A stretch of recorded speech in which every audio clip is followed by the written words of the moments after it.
코로나19 바이러스로 인해 잠시 멈췄었던 역사의 발걸음을 다시 내디디려 합니다. 2023년, 당신은 어떤 역사 위에 서 있습니까? 과거와 미래를 잇는 교회의 사명, 바로 전도입니다.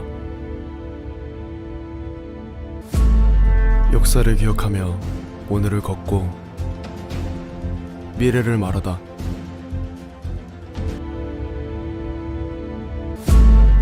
당신이 바로 한국교회를 살릴 위대한 전도자입니다. 11월 22일 수요일입니다. 오늘도 주님과 함께 걸어가고 또 복음의 삶을 살고 그 복음을 전하는 실제적인 그 믿음의 삶을 사는 우리 모두가 되시기를 축복합니다. 오늘도 우리 합심하여 간절히 기도하겠습니다.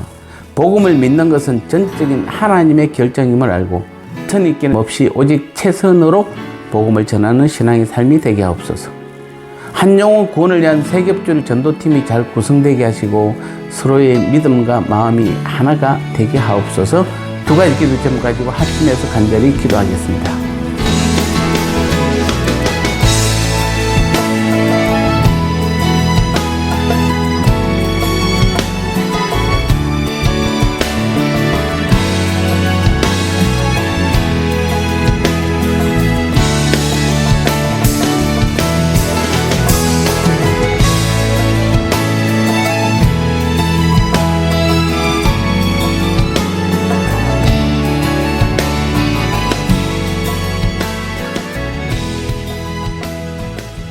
말씀 나누겠습니다. 오늘 제목은 전도의 첫 번째 단계입니다. 사도행전 28장 30절 31절 말씀에 바울이 온 이태를 자기 셋집에 머물면서 자기에게 오는 사람을 다 영접하고 하나님의 나라를 전파하며 주 예수 그리스도에 관한 모든 것을 담대하게 거침없이 가르치더라. 아멘.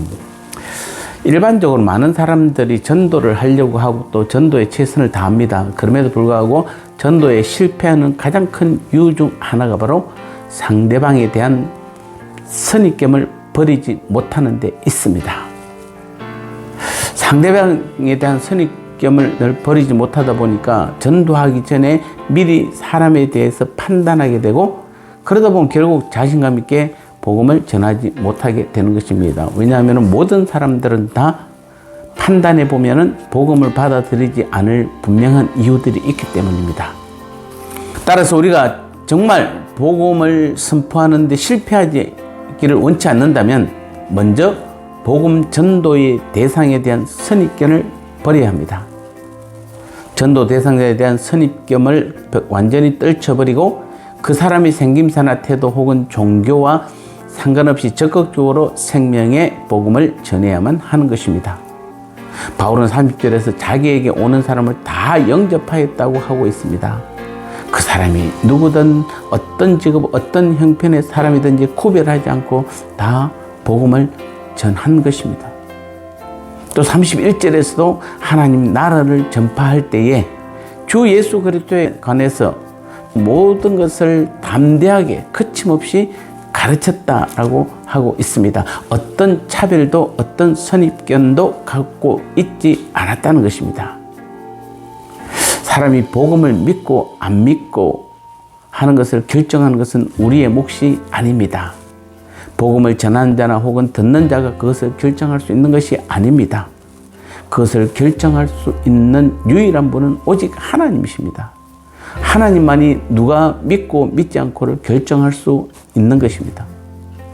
그런데 만약 우리가 우리의 선입견에 따라 믿을 자와 안 믿을 자를 결정하고 그 결정에 따라서만 복음을 전한다면 그것은 주님의 복음을 모든 자에게 전거해야 하는 우리의 직무를 유기하는 것이 될 뿐 아니라 하나님의 주권에 대한 일종의 도전 행위가 되는 것입니다.